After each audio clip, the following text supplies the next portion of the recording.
அலவேலுபுரம் ஆனந்தகுணா தெருக்கூத்து குழுவினர் நடத்தும் நவீன திருவிளையாடல். நடிப்பு இஸ்திரிப்பட்டி இசக்கியப்பன், பில்பு கோபால், தில்லைராஜன், ஜெகதீசன் மற்றும் பலர். இசை டிக்கெட் டிக்கி பாபு. கதை வஜாம் டைரக்ஷன். மீஜி கொடுப்பா பில்பு கோபால். பஞ்சகச்சம் 5, மேல் துண்டு 6, தலப்பா 7. கூத்து முடிஞ்ச உடனே எல்லா அழுகு துணியும் நம்ம கடையில தான் போடணும்னு அந்த கூத்து நடத்துறவங்க கிட்ட சொன்னியா? அந்த எக்ரிமெண்ட்ல தானே இந்த கூத்துல நடிக்கிறதாக ஒத்துக்கிட்டோம். ஏயா 3வது மேல அடிக்க போறோமே, இன்னும் இஸ்திரி போட்டு என்ன அர்த்தம்? இன்னையா தெரிய தரமா உங்ககிட்ட வந்து மாட்டிக்கிட்டான். ஏயா ஒரு நாள் கூத்துக்கு நாங்க செய்யற லாண்டு தொழில விட்டுட்டு வந்துடுறதா? அட வேறலாம் பேசிக்கிட்டு, இவர் லாண்டுகளை பில் போடுறவரு, இவர் இஸ்திரி போடுறவரு, முழு பார்த்து கொடுத்து அப்புறம் என்ன வீண் பேச்சு? ஆமா ட்ரெஸ் எங்க இருக்கீங்க? நமச்சில இருக்குது. எனக்கு நாட்டம் பொறுக்க முடியல, அதோட போட்டுக்கிட்டு இருக்கேன். போங்க நீங்களும் உங்க ட்ரெஸ் பாருங்கயா. நாங்க வந்து கூத்துல நடிக்கணும்னா, வசனத்தை ஒழுங்கா பேசணும்னா இஸ்திரி போட்டுட்டு தான் வருவோம். ஆமா கடைசி பெல் அடிங்க. நான் சிவனா வருவேன், இவன் தர்மியா வந்து தோன்றுவான். எப்படியோ காலாயிரத்துல மாறி தொடங்கியா, இல்லையா மக்கள் கூட்டம் எங்களை மாறி வாங்கிடுவாங்க. வாங்கயா இவனுங்க கிட்ட துட்டு வாங்கிட்டியா? வாங்கிட்டேன். வச்சனம் எல்லாம் ஞாபகம் இருக்கா? ஒரு குத்து மதிப்பா பேசுவோமியா.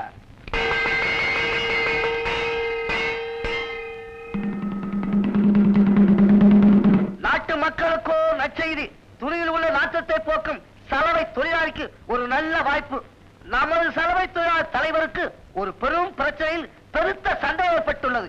அதை உடனடியாக தீர்த்து வைப்பதற்கு 5000 மில்லி சுத்தமான சாராயம் பரிசாக வழங்கப்படும்.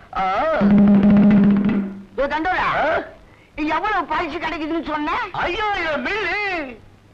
ஆமா உங்க தலைவருக்கு என்ன சந்தேகம்? நிர்மா துணிகளை பளிச்சுன்னு வெளுப்பது எப்படி?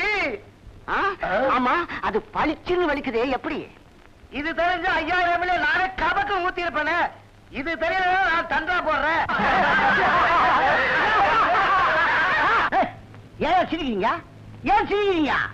ஏயா உங்களுக்கு 5000 மில்லி கட்சிதுன்னா ராவும் பகலும் ராவா இருப்பீங்க இல்ல? என் சந்தேகத்தை யார்தான் தீட்டி வைத்தாங்களோ முதலிரோ யார் குடிச்ச பாடு 5000 மில்லி ஆச்சே. எந்த லாண்டுகாரன் அடிச்சுட்டு போறானோ, எவனுக்கு மப்பு சுத்தி போதோ மில்லிசா உண்மையில போய்யா. நான் என்ன ராபிச்சக்காரனா? லாண்ட்ரி இஸ்திரி பொட்டி என்னையா கூப்பிட்ட? யார் நீ? நானா? சோப்பை தண்ணீரிலே கரைத்து அதிலே நுரைவர அடித்து அதிலே துணியை போட்டு அமுத்தி நசுக்கி பிதுக்கி வெளியே எடுத்து கொடியிலே காய போடும் சலவை தொழிலாளி நான். நம்ம ஆளு. ஆமா இந்த தண்டோர போட்டது நீ கேட்டீங்க? வயிற்றுல அடிக்கிற. ஆமா உன்னை பார்த்தா வசதி உள்ள ஆளு மாதிரி தெரியுது. ஆமா நீ மவுண்ட் ரோட்ல ட்ரை கிளீனிங் வச்சிருக்கியா? போய் இந்த புட்டிக்கு ஆசைப்பட்டு வந்திருக்கியா? இது உனக்கு நல்லா இருந்தா? நீ எப்படி என் உடம்ப பார்த்தா தெரியல? தெரிகிறது. காட்டன் சட்டைக்கு கஞ்சி போட்டு வெயிலே காய வைத்தது போல் தெரிகிறது. அந்த சலவை தொழிலாளி அசோசியேஷன் தலைவருக்கு பதில் சொன்னால் உனக்கு பரிசு கிடைக்கும் அல்வா? அச்சி அல்லவா? ஐயோ 5000 மில்லி ஆச்சு. ஒரு 500 மில்லி வாயில ஊத்திக்கினே 4500 மில்லி நான் கையில புடிச்சு கிடப்பினே. பதிலை நான் சொல்லட்டுமா? என்னது நீ பதில் சொல்லியா? என்னை பற்றி உனக்கு தெரியாது. நான் மின்னல் அடிக்கும் வெளுப்பு, பார்ப்பவர்களுக்கு ஏற்படும் களிப்பு. என்னை பார்த்தால் எப்பொழுதும் ஏற்படாது சலிப்பு. நீ துவைக்கிற துணி எல்லாம் ஒரே கிழிப்பு. இப்படி பேசினால் உனக்கு வரும் வலிப்பு. என்னை யார் என்று நினைத்துக் கொண்டாய்? நீ என்ன பெரிய ஆளா? என்னை நீ சோதிக்க வேண்டுமென்றால் நீ என்னை கேள்வி கேட்கிறாயா அல்லது நான் உன்னை கேள்வி கேட்கட்டுமா? நீ கேட்க கூடாது. நான் தான் கேட்பேன். எனக்கு கேட்கத்தான் தெரியும். கேள். பிரிக்க முடியாதது பெண்களுடைய தலையும் பேணும் துணியும் அழுக்கும். பிரியக்கூடியது சோப்பும் நுரையும் சேர்ந்திருப்பது. வேஷ்டியும் கரையும் சேராமல் இருக்கிறது. புடவையும் சாயமும் பார்க்க முடியாதது. துணிகளை துவைப்பதை பார்த்து ரசிப்பது. துவைத்தபின் கிழிவதை. துணியில் சிறந்ததை. பாலிஸ்டர் இஸ்திரி எத்தனை வகை? 3 வகை. பட்டு துணிக்கு மிதமான சூடு, திரி காட்டலுக்கு மிதமான சூடு, காட்டலுக்கு கனமான சூடு. இஸ்திரி போட நீ பில்லு போட. ஐயா புண்ணு இருக்கு. ஏத்துட்டேன். என் காலையா? என் கைய. ஐயா நீங்க என்ன பதில் சொல்றீங்களோ சொல்லுங்க. அப்படியே தலைவர்கிட்ட சொன்னா எனக்கு 5000 மில்லி சாராயம் கிடைக்குங்க. சாராயத்தை நீ குடிச்சிட்டு பாட்டில் மட்டும் என்கிட்ட கொடுத்துரு. எதுக்கு? அதுல விளக்கெண்ணெய் வாங்கணும். நிர்மா துணிகளை படிச்சென்று வெளுக்கின்றது எப்படி? என் சந்தேகத்திற்கான பதிலை உங்களால் சொல்ல முடியுமா? சொல்றா சொல்றேன். நிர்மா நிர்மா நிர்மா உங்க ஆயா வீட்டுல குர்மா குர்மா குர்மா.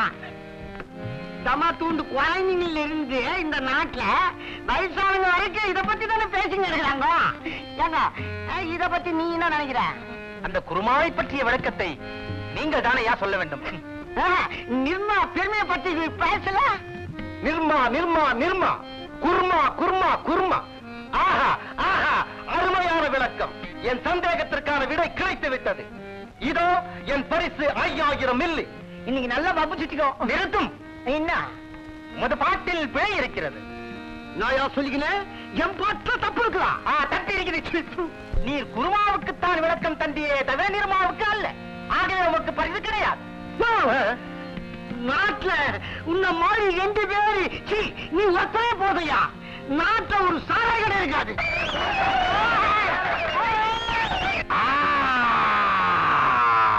என் பாட்டில் குறை சொன்னவன் யார்? அங்க உங்க பாட்டை ஒருத்தன் இருக்கிறான். அவன் தான் உங்க பாட்டை தப்பு தப்புன்னா. அப்படியா? இசக்கா புசக்கா டன் குத்துடு நக்கீரா.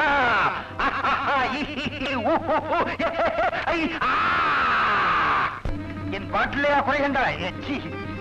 என் பாட்டிலேயா குறை கண்டாய்? என்னை பார், நன்றாக பார்.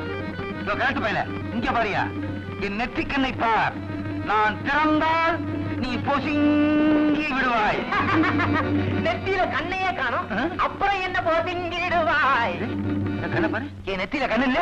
அந்த மேக்கப் போடுறவன் நெத்தி கண்ணு ஓட்ட மறந்துட்டான். முதல்ல அந்த மேக்கப் மேல கூப்பிடுவோம். சரி விடு. என் நெற்றியிலே கண் இருப்பதாக நினைத்துக்கொள். நீ பொசுங்கி விடு. இரு பொசுங்கி.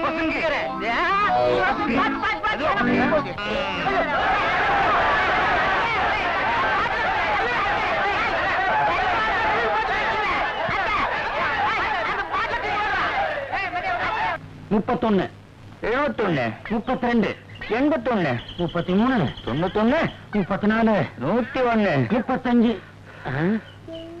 எனக்கு ஒரு சந்தேகம். என்னடா? ஆரம்பிக்கும் போது நம்ம 2 பேரும் ஒன்னாத்தான் ஆரம்பிக்கிறோம். ஆனா அதுக்குள்ள நீ 101 வந்துடுற, நான் 30 வரிசையில நிக்கிறேனே. கொஞ்சம் மூளையும் யூஸ் பண்ணும். நான் 10 வேணுவேன். இந்த எக்ஸசைஸுக்கு முட்டியத்தான் யூஸ் பண்ண சொல்லியிருக்கேன். வண்டம் வர்ற நம்ம பைனான்சியர் வர. என்னடா பொட்டி என்னாச்சு? பொட்டியா? என்னடா? டேய், உங்க அப்பாட்ட பணம் வாங்கிட்டு வரேன் போனேன்லடா, என்னாச்சு? எங்க அப்பா விளக்கெண்ணெய் ஃபாரினுக்கு எக்ஸ்போர்ட் பண்றவரு. அதே விளக்கெண்ணெய் யூஸ் பண்ணி பார்த்தேன், ஒண்ணும் நடக்கல. பிசினஸ் மேனா இருந்தாரு, நடிகன் ஆகணும்னு ஆசைப்பட்ட, வீட்டை விட்டு வெளியில போனான்னு கழுத்தை பிடிச்சு வெளியில தள்ளிட்டாரு. அப்ப நீ வீட்டை விட்டே வந்துட்டியா? வேற வழி.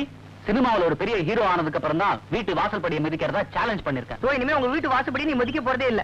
அவசரத்துக்கு 500 1000 உங்க அப்பாட்ட பணம் வாங்கணும். அதுலயும் பண்ண கவலையே படாதீங்க. ஏன்? சொந்தமா படம் எடுக்கிறதுக்கே பிளான் பண்ணிருக்கேன். எப்படிடா எப்படி? அடையார் ஆண்டாள் கேள்விப்பட்டிருக்கீங்களா? ஆமா, பஸ் ஸ்டாண்ட் வாசல்ல ஆப்பம் வைக்கிறாங்க. ஐயோ, என் அத்தைய சொன்னேன்டா. அத்தையும் ஆப்பம் வைக்கிறாங்க.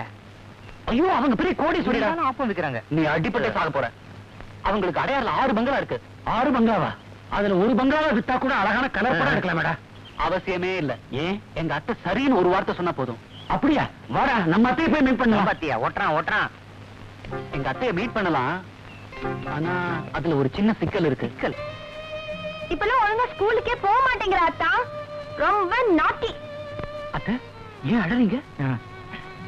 சிவாஜி நடிச்ச படம் பார்த்தப்பா, அவர் நடிப்பு என்ன அறியாமலேயே அழுக வந்துருச்சு. இவன் ஆக்டிங்க பார்த்தா கூட நீங்க ஓன் எழுதிருவீங்க. அப்படியா? இவன் காமெடி பண்ண நமக்கே அழுக வரும். யாரும் இல்ல, இவர்தான் டைரக்டர். வணக்கமா. இவர்தான் கேமராமேன். வணக்கமா. இவங்க 2 பேரும் என்ன ஹீரோவை வச்சு படம் எடுக்க போறாங்க அத்தை. பாவம். இதுக்கே பாவப்பட்ட எப்படி இன்னும் எவ்வளவு இருக்கு? அம்மா தான் அந்த படத்துக்கு பைனான்சியர், பணம் போடுறாங்க. அம்மா, ஐயோ பாவம். ஒரு 5 லட்சம் ரூபாய் பணம் எங்களுக்கு கொடுங்க. படத்தை ஓஹோன்னு எடுத்து முடிச்சிடலாம். என்னடா? என்னடா? ஆமாண்டா. நீங்க மட்டும் என்ன கல்யாணம் பண்ணிக்கிறேன்னு ஒரு வார்த்தை சொல்லுங்க. 5 லட்சம் என்ன, 10 லட்சம் கூட எங்க மம்மி கொடுப்பாங்க. இல்ல மம்மி? அது சரி, உங்க அப்பனை விட்டுட்டு என்கிட்ட வந்து ஏன் பணம் கேக்குற? நான் சினிமாவில் நடிக்கிறது அப்பாவுக்கு கொஞ்சம் கூட பிடிக்கல அத்தை. ஒரு பைசா கூட கிடையாதுன்னு வீட்டை விட்டே துரத்திட்டாரு. மம்மி, அத்தான் பாவம் மம்மி. நீ அழுகாதம்மா. உன் மாமா இருக்கானே அவன் கஞ்ச கலரசனையே தெரியாதவன். அதனாலதான் கலையுடைய அருமை பெருமை தெரிஞ்ச உங்ககிட்ட பணத்துக்காக வந்திருக்கோம்மா. இத பாரு தம்பி, மது மட்டும் என் பொண்ணை கல்யாணம் கட்டிக்கிறேன்னு சொல்ல சொல்லு, சொத்து பூராவும் அவன் பேருக்கே எழுதி வச்சிடுறேன். என்ன அத்தை, ஒரு படம் கூட இன்னும் ஹீரோவா ஆக்ட் பண்ணல, அதுக்குள்ள கல்யாணம் பண்ணிக்க சொல்றீங்களே? ஜனங்க மத்தியில இமேஜ் ஸ்பாயில் ஆயிடும். நம்ம படம் முடிஞ்ச கையோட கல்யாணத்தை பண்ணிடுவோம். அவன் வாயால என் பொண்ணை கட்டிக்கிறேன்னு சொல்ல சொல்லு, நாளைக்கே 1 லட்சம் ரூபாய் அட்வான்ஸ். சொல்லுடா. சொல்ற. கண்டிப்பா கல்யாணம் பண்ணிக்கிறேன் அத்தை. நல்லதா. இப்படிதான் ஒரு நல்லது நடக்கும்போது கஷ்டம் கூடவே வரும். அட்ஜஸ்ட் பண்ணிக்க.